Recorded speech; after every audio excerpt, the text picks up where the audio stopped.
Bismillahirrahmanirrahim. Assalamualaikum warahmatullahi wabarakatuh. Baik, berjumpa lagi dengan saya Lutfi Rahmawati pada mata kuliah Perencanaan Pembelajaran. Di pertemuan kali ini kita akan membahas materi mengenai penilaian hasil belajar.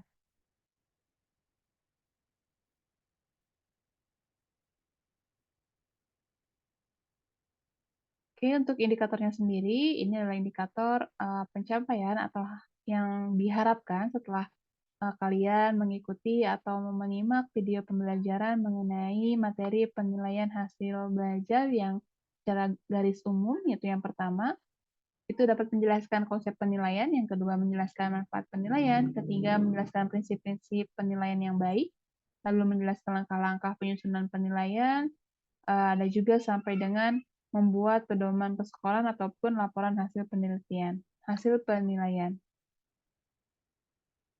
Kita mulai dari terminologi penilaian itu sendiri, di mana penilaian ini dimulai dari adanya pengukuran, lalu setelah pengukuran itu kita adanya penilaian, setelah penilaian itu barulah dikatakan evaluasi. Nah, pengukuran itu dapat diartikan sebagai pemberian angka pada suatu karakteristik yang dimiliki seseorang, hal ataupun objek tertentu menurut aturan ataupun formulasi yang jelas dengan menggunakan alat. Contohnya misalkan untuk mengukur tinggi atau berat seseorang, lebih mudah dipahaminya karena aturannya telah diketahui secara umum. Tetapi untuk mengukur pendengaran, penglihatan, dan kepekaan seseorang itu jauh lebih kompleks dan tidak semua orang dapat memahaminya. Begitupun dengan melakukan pengukuran terhadap keberhasilan peserta didik dalam hal ini adalah hasil belajar. Lalu, untuk penilaian sendiri itu dapat diartikan sebagai suatu proses untuk mengambil keputusan dengan menggunakan informasi yang diperoleh melalui pengukuran hasil belajar, baik dengan menggunakan instrumen tes ataupun non-tes. Nah, perbedaan penilaian hasil belajar dan proses pembelajaran dapat dilihat dari bagian berikut ini, yaitu yang pertama bahwa penilaian hasil belajar itu disebut juga penilaian substantif tes ataupun pengukuran hasil belajar. Sedangkan kalau penilaian proses pembelajaran ini dikenal dengan penilaian diagnostik, yaitu perilaku-perilaku yang biasanya muncul pada saat proses pembelajaran itu akan dianalisa atau disebut dengan penilaian diagnostik, seperti itu. Untuk evaluasi sendiri dapat diartikan sebagai usaha untuk memperoleh informasi tentang proses dan juga hasil belajar, serta sebagai proses untuk mengukur pencapaian tujuan untuk membuat keputusan. Nah, kita aplikasikan perbedaan antara pengukuran, penilaian, dan juga evaluasi. Kalau pengukuran itu disebutnya kalau dalam di dunia pendidikan itu baru yang namanya tes ya, memberikan angka pada proses dan hasil pembelajaran, hasilnya kuantitatif dan belum memberikan makna. Alat ukurnya bisa tes maupun non-tes untuk pengukuran. Kriterianya membanding untuk menetapkan kualitas bisa ditetapkan sebelum dan sesudah pengukuran. Misalkan, kalau di dunia pendidikan ya, kalau misalkan dalam kita di sekolah itu, pengukurannya itu misalkan dengan mengadakan penilaian, bisa menggunakan pengukuran misalkan dengan mengisi soal atau evaluasi hasil belajar, seperti itu, memberikan sebuah alat ukur berupa tes, tes lisan maupun tes tulis itu namanya pengukuran. Angkanya, misalkan si A mendapatkan hasil dari tes lisan pelajaran IPS yaitu 85, itu baru sekedar pengukuran, belum diberikan makna.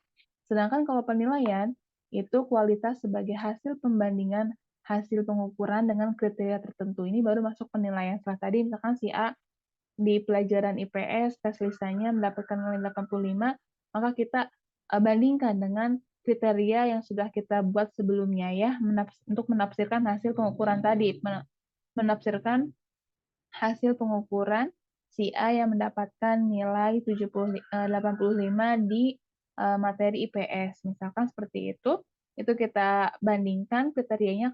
Kalau berdasarkan kriteria itu kan kalau 85 sudah memenuhi KKM misalkan, nah itu berarti penilaiannya sudah memenuhi KKM. Lalu ada proses, setelah penilaian itu ada proses evaluasi. Evaluasi ini merupakan proses pemberian pertimbangan mengenai nilai dan arti sesuatu yang dipertimbangkan.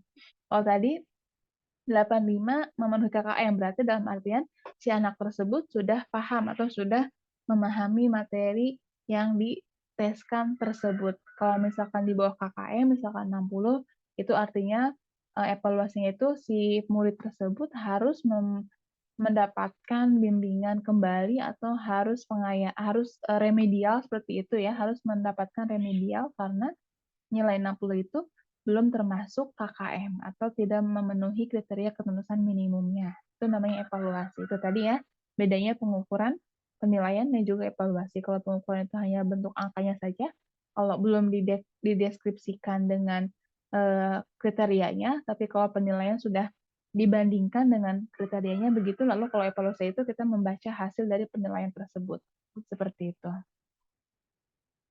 Nah, adapun tujuan umum untuk penilaian sendiri, tujuannya adalah untuk menilai pencapaian kompetensi peserta didik. Yang kedua, untuk memperbaiki proses pembelajaran sebagai bahan penyusunan laporan kemajuan belajar siswa. Sedangkan tujuan khususnya, adanya penilaian hasil belajar, yaitu yang pertama mengetahui kemajuan dan hasil belajar siswa. Lalu yang kedua, bisa mendiagnosis kesulitan belajar. Ketiga, memberikan umpan balik atau memperbaiki proses belajar mengajar. Yang keempat, penentuan kenaikan kelas, karena dengan adanya sebuah penilaian itu menjadi patokan kalau misalkan memenuhi KKM atau misalkan memenuhi kriteria itu bisa naik kelas, tapi kalau belum berarti dipertimbangkan kembali. Lalu yang kelima, memotivasi belajar siswa dengan cara mengenal dan memahami diri dan merangsang untuk melakukan usaha perbaikan. Dengan adanya penilaian tentunya ketika hasilnya sudah keluar, penilaian itu akan menjadikan motivasi atau akan menjadikan penilaian tersendiri bagi orang tersebut yang mendapatkan hasilnya. Kalau misalkan hasilnya bagus, maka itu merupakan pencapaian yang baik bagi yang tersebut. Kalau misalkan hasilnya belum bagus, itu akan menjadi perbaikan bagi anak tersebut untuk terus berusaha. Itu namanya memotivasi belajar siswa, seperti itu. Lalu untuk fungsi penilaian sendiri, itu sebagai bahan pertimbangan dan menentukan kenaikan kelas yang tadi disebutkan. Lalu yang kedua sebagai umpan balik dalam perbaikan proses belajar mengajar. Ketiga, meningkatkan motivasi belajar siswa. Keempat, sebagai alat evaluasi diri terhadap kinerja siswa itu sendiri. Itu merupakan fungsi dari penilaian. Lalu prinsip penilaian, karena kita sebagai guru harus menilai, maka ketika menilai itu harus sesuai dengan prinsip penilaian yang ada, yaitu ada 9, mulai dari valid, objektif, transparan, adil, terpadu, sampai akuntabel. Yang pertama kita bahas valid terlebih dahulu. Nah, valid di sini maksudnya adalah penilaian hasil belajar oleh pendidik harus mengukur pencapaian kompetensi yang ditetapkan dalam standar isi atau SKKD-nya. Penilaian valid itu berarti menilai apa yang seharusnya dinilai dengan menggunakan alat yang sesuai untuk mengukur kompetensi. Yang kedua, objektif, maksudnya adalah penilaian hasil belajar peserta didik hendaknya tidak dipengaruhi oleh subjektivitas penilai, perbedaan latar belakang, agama, sosial, ekonomi, budaya, ataupun yang lainnya ya. Jadi benar-benar objektif, pure hasil murni dari pengerjaan anak tersebut, tidak melihat di latar belakang anak tersebut, seperti itu. Ataupun melihat kedekatannya itu tidak seperti itu ya, kalau menilai itu harus benar-benar objektif. Lalu prinsip yang ketiga adalah transparan. Penilaian hasil belajar oleh pendidik bersifat terbuka, artinya prosedur penilaian, kriteria penilaian, dan dasar pengambilan keputusannya itu benar-benar diketahui oleh pihak yang berkepentingan, yaitu siswa itu sendiri. Lalu yang keempat, adil. Penilaian hasil belajar tidak menguntungkan atau tidak merugikan peserta didik karena berkebutuhan khusus atau perbedaan latar belakang agama, suku, budaya, adat, suku sosial, ekonomi, ataupun yang lainnya. Itu ya, jadi harus adil. Tidak membeda-bedakan yang A dan B. Karena si A misalkan dekat ya dengan kita sebagai seorang guru, maka diberikan nilai bagus. Itu jangan seperti itu. Tapi kita kalau memberikan nilai kepada siswa itu harus berdasarkan asas keadilan, ya adil apa adanya. Lalu yang kelima itu adalah prinsipnya terpadu, bahwa penilaian hasil belajar oleh pendidik merupakan salah satu komponen yang tidak terpisahkan dari kegiatan pembelajaran. Pasti ya, setelah adanya pembelajaran pasti akan ada yang namanya penilaian. Lalu yang keenam itu menyeluruh dan berkesinambungan. Penilaian hasil belajar oleh pendidik mencakup semua aspek kompetensi dengan menggunakan berbagai teknik penilaian yang sesuai untuk memantau perkembangan kemampuan peserta didik tentunya. Lalu, yang ketujuh itu kita harus memperhatikan prinsip penilaian yang ketujuh bermakna bahwa penilaian hasil belajar oleh kita sebagai seorang guru itu hendaknya mudah dipahami, mempunyai arti, bermanfaat, dan dapat ditindaklanjuti oleh semua pihak, terutama oleh guru, siswa, dan orang tua serta masyarakat. Lalu yang kedelapan itu prinsipnya sistematis, bahwa penilaian hasil belajar itu oleh peserta didik atau oleh siswa dilakukan secara berencana dan bertahap dengan mengikuti langkah-langkah baku. Itu ada yang namanya ulangan harian, lalu ada yang namanya UTS, UAS, itu merupakan sistematis ya penilaian itu kita tidak bisa langsung ke UTS tanpa adanya ulangan harian, seperti itu. Lalu yang kesembilan, prinsip penilaian yang kesembilan terakhir itu adalah akuntabel, bahwa penilaian hasil belajar oleh kita sebagai seorang guru itu dapat dipertanggungjawabkan baik dari segi teknik, prosedur, maupun hasilnya. Makanya ketika kita menilai hasil belajar siswa itu harus benar-benar serius, tidak boleh kita melihat karena kedekatan atau melihat karena belas kasihan atau seperti itu. Jadi harus benar-benar akuntabel ya, karena harus dipertanggungjawabkan, seperti itu. Untuk jenis penilaian sendiri, ini jenis penilaian hasil belajar itu dapat dibagi menjadi dua.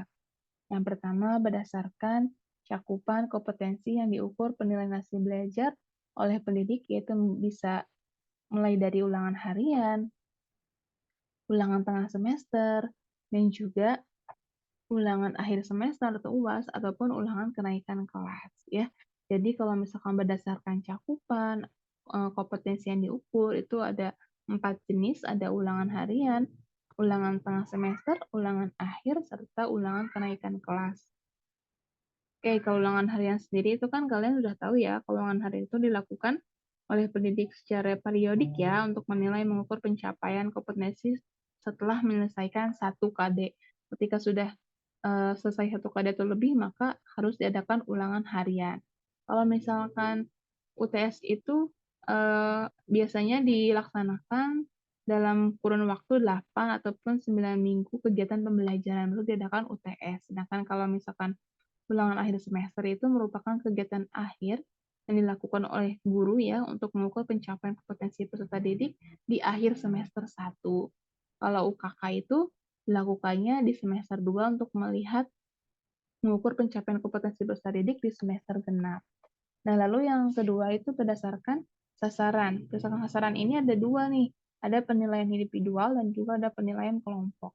Kalau penilaian individual ini dilakukan untuk pencapaian kompetensi dari segi individu ya, memperhatikan nilai universal seperti misalkan disiplinnya, jujurnya, tekun, cermat, teliti, tanggung jawab dari orang atau siswa tersebut. Kalau kelompok itu lebih kepada kelompok yang untuk menilai pencapaian kompetensi secara kelompok ya. Misalkan kerjasamanya, menghargai pendapat orang lain, kecintaan dan kasih sayangnya, toleransinya, seperti itu tuh merupakan penilaian dilihat dari kelompok. Nah, ini bentuk penilaian dan instrumennya. Kalau misalkan tes tertulis itu bisa tes pilihan ya, bisa pilihan ganda, bisa esai ataupun isian. Ganda pun itu berbagai macam ya, ada ganda pilihan ganda multiple choice, ada benar salah, menjodohkan, itu pasti kalian sudah mendapatkannya di mata kuliah evaluasi pembelajaran. Lalu untuk tes tertulis selanjutnya itu adalah tes isian atau tes esai. Ini biasanya tes singkat ataupun tes uraian. Lalu yang kedua ada tes lisan. Ini berupa draft pertanyaan ya. Kita lisan ya. Secara lisan tidak tertulis. Kalau tes praktik atau tes kinerja itu ada 3. Yang pertama ada tes identifikasi, tes simulasi, tes unit petik kinerja atau tes apa namanya, tes kinerja, tes kompetensi ya. Lalu ada penugasan individual ataupun kelompok. Itu instrumennya berupa pekerjaan rumah dan juga proyek ya. Apalagi sekarang di kurikulum mereka ini itu pasti berbasis proyek ya. Kebanyakan berbasis proyek. Nanti kita akan bahas ya bagaimana penilaian untuk di kurikulum mereka di pertemuan selanjutnya. Lalu ada penilaian portofolio, itu berupa lembar penilaian portofolio. Kalau jurnal itu berupa catatan. Terus ada penilaian diri, berupa kuesioner ataupun EVA diri ya, evaluasi diri, serta penilaian antar teman. Ini biasanya diisi oleh antar teman ya. Misalkan si A menilai si B menilai si A, seperti itu. Nah, untuk tahap penyusunan soal tes sendiri itu yang pertama, tahapannya yang pertama itu menyiapkan bahan ajar dan juga silabus. Lalu menguasai teknik penyusunan soal dan memahami adanya tujuan evaluasi. Yang ketiga, menyusun kisi-kisi soal ya, berupa muatan soal, jawaban, perhitungan, juga melakukan analisis. Nah, di sini tuh yang sering kita terkecoh itu bahwa kisi-kisi itu adalah kisi-kisi berupa draft ataupun soalnya ya, soal yang akan diulangkan. Padahal kisi-kisi itu berisi, eee, kompetensi dasarnya itu seperti apa, lalu, soalnya itu nomor berapa, lalu tingkat kesukaannya itu seperti apa, itu merupakan kisi-kisi rinciannya, bukan bentuk berupa soalnya, ya. Nanti kita akan bahas atau kita akan pelajari kisi-kisi soal berikutnya. Nah, kriteria soal yang baik itu ada 4. Yang pertama, berlandaskan kisi-kisi yang baik dan benar, mengikuti berbagai kaidah penulisan soal, mulai dari materi, konstruksi, dan bahasanya, lalu mampu menjaring informasi yang diperlukan dan berfungsi secara optimal, dan terakhir mampu mengukur tingkat kompetensi yang diharapkan. Nah, fungsi kisi-kisi di sini, kisi-kisi soal di sini yaitu ada 3. Yang pertama, sebagai dasar penyusunan spesifikasi soal, sebagai dasar mengukur ketercapaian kompetensi dan juga sebagai panduan menyusun soal yang mampu berfungsi secara optimal.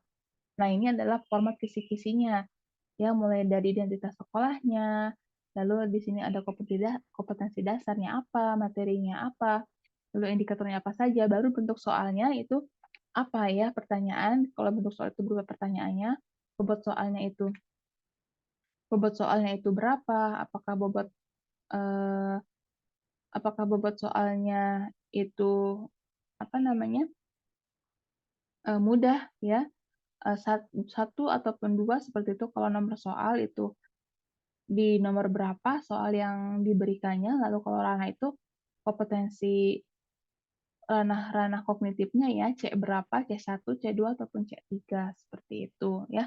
Itu merupakan, eee, format dari kisi-kisi soal. Oke, itu, penilaian hasil belajar secara umum ya. Nanti untuk penilaian secara khusus di kurikulum Merdeka kita akan bahas di pertemuan selanjutnya.